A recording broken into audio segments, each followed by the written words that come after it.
What is up, everybody? Today I went 0-3. I took 3 losing trades. Not a fun day. It was also a no news Monday. I had the right thinking, just poor execution on my end, and also was just too eager to take a trade. So let's get into why I took the trades that I took. So overall, last night we did have this gap up overnight. Price just decided to keep on moving higher. And coming into the market, I noticed that we were already rejecting off of the London highs here and just dropping. All right, so that was one thing that I noticed, that we failed to continue moving higher coming into this previous day high or previous week high move. And I was looking at this 4-hour close above this level to see a higher time frame bullish draw on liquidity in the weekly one right there. I was honestly bullish, right? I was looking for price to move higher, especially because we were having this move on up, drop down. I figured this was going to be another move higher here on the 4-hour. So I was just looking at that and the fact that we had a 4-hour fair value gap here. So I wanted to see if we were going to end up getting a close below 10 o'clock, then we were going to end up going short, targeting the fill of this gap right there. So looking at the 1-hour time frame, same kind of story. You know, we had a failure swing high as well on the 1-hour here at the open. And the same thing, another 1-hour fair value gap that we had there. And I wanted to see price come and fill in this drop. And it just was so slow to get there, and it stopped me out so many times before it did.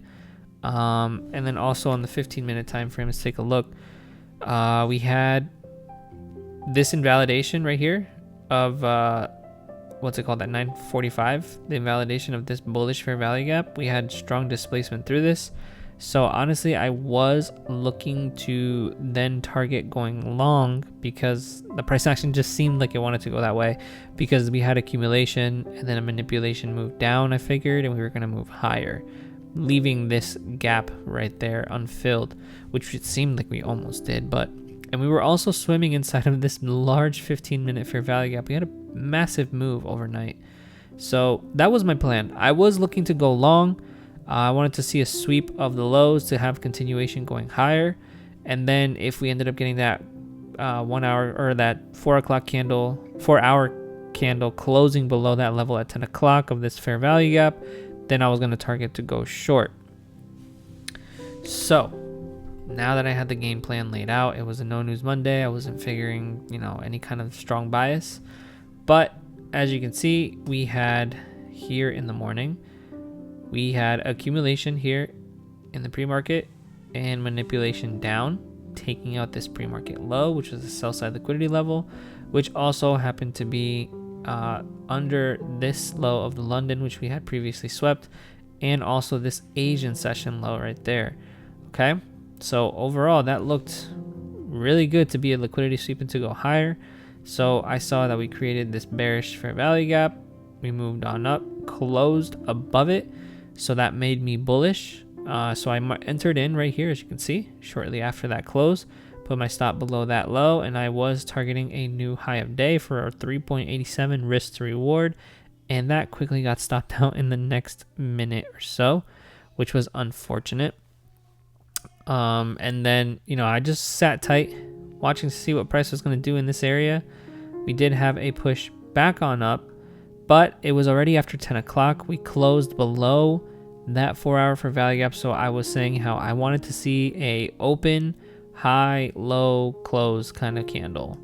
And we did get that, but just not when I thought it would. So this right here was an okay trade. This trade right here was because we opened, I was figuring it was going to be the wick. So price creates a fair value gap right there. We closed below that.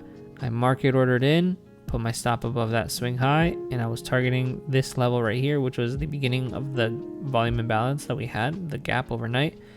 And that quickly got stopped out 2 minutes later. So I thought, all right, you know what? Today's not the day for me. I'm clearly not reading price right. I was a little upset that I took this trade right here, because usually I wait for 10 o'clock. It's been giving me a higher win rate, but I was upset that I didn't follow my rules. So I was like, all right, I'm just gonna give myself one more attempt. If that attempt fails, then I call it there. Now, the problem that I overlooked was, yes, so this trade here, which one? This one, the second one here, I wanted to take this trade because it tapped into a 15-minute fair value gap.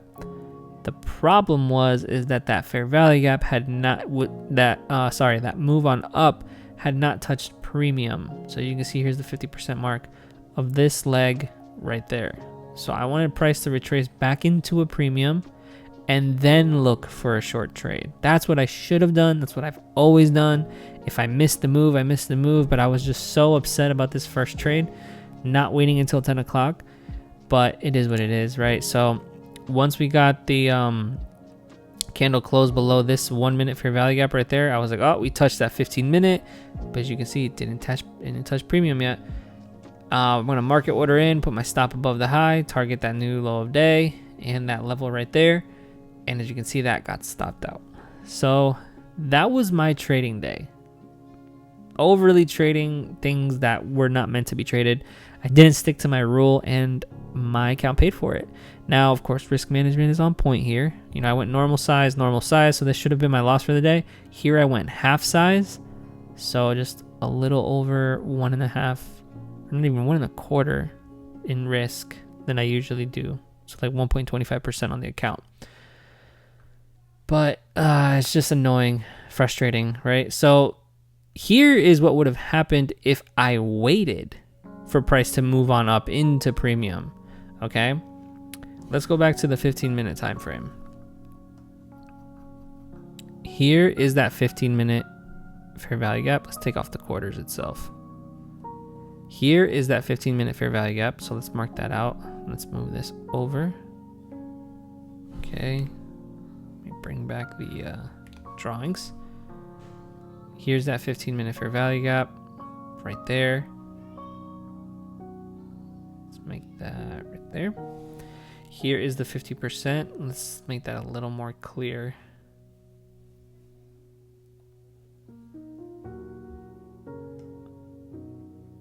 Okay. So then we drop down to the 1 minute time frame. So when does price tap into that 15-minute? Right here. Okay. Are there any kind of 1 minute fair value gaps?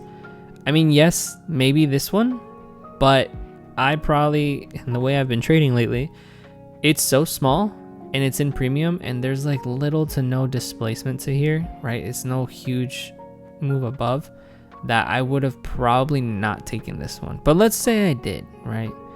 I would have gotten stopped out on that one, right? Here is a second fair value gap. Price moves down. This one I would say would be a valid trade. Okay, price moves down, stops or closes below that. 1.72, not bad. And that one would have gotten stopped out. Okay. So today I took 3 trades, right? I gave myself 3 trades apparently. And then another one. There's another 1 minute fair value gap right here, but that's so close in premium that I probably wouldn't have taken it. I would have waited for price to develop a little more. We got that low, failure swing high, displacement candle below this 1 minute fair value gap. So this is the one I probably would have taken off of that swing high right there, targeting that level. And as you can see, that was a 1 to 3. This one would have taken a little longer, but in the end, it would have hit. So if I would have waited after 10 o'clock, which I should really do from going forward, because 10 o'clock gives us more information as to what the market's trying to do. It gives that half hour of that morning chop to just do whatever it wants to do, and we don't care. And sometimes it gives us a little more info. So I should have waited. These 3 trades were probably more valid, right? The move back up into premium. Here, this one wasn't valid. This one was forced. This one was forced. You know, I really should have taken trades after this one. So trade number 1, trade number 2, and that would have made it back, right? This one, I would not have taken it, but even if you did, it would have been stopped out. 1, 2, 3 trades. So this one would have lost, would have waited for this one, and yeah. And then let's also see how that aligns to the quarterly cycles, right? Here, if I lost in this one, at the end of Q4, I would have waited for at least the Q1. I mean, yeah, it would have aligned anyway. But it is what it is, right? I could have probably gotten another entry somewhere else, but nah, look at this price action. It's terrible. Price moves down, displaces, right? Comes back up, creates a bullish fair value gap that gets invalidated. This would have gotten stopped out. Trying to see where else it would have gotten in. There's really no other entry apart from maybe this one, but the risk to reward is just not there, and that also got stopped out before hitting the objective. PM session just kind of dwindled slowly. So this PA was terrible. If you didn't catch here, then you would have gotten messed up in this area. But yeah, that's why it pays to be patient. It's also why you should wait after 10 o'clock and look for everything to align well.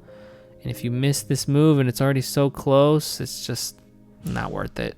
On a Monday with no news, not worth it. Any other day, yeah, it probably would have worked out well. But okay, so hopefully you guys ended green. I know a lot of you guys are watching these videos now, which I'm very happy about. So if you guys have any questions, please drop them in the comments below. I try to read all of them. I know some of you are going through a lot of my videos, and I love that. Thank you so much for viewing my content. I really appreciate you guys, and I'm really hoping that this does help you all out. Seeing the good, the bad, and the ugly of my trading. All right, guys, I will see you all tomorrow. Peace.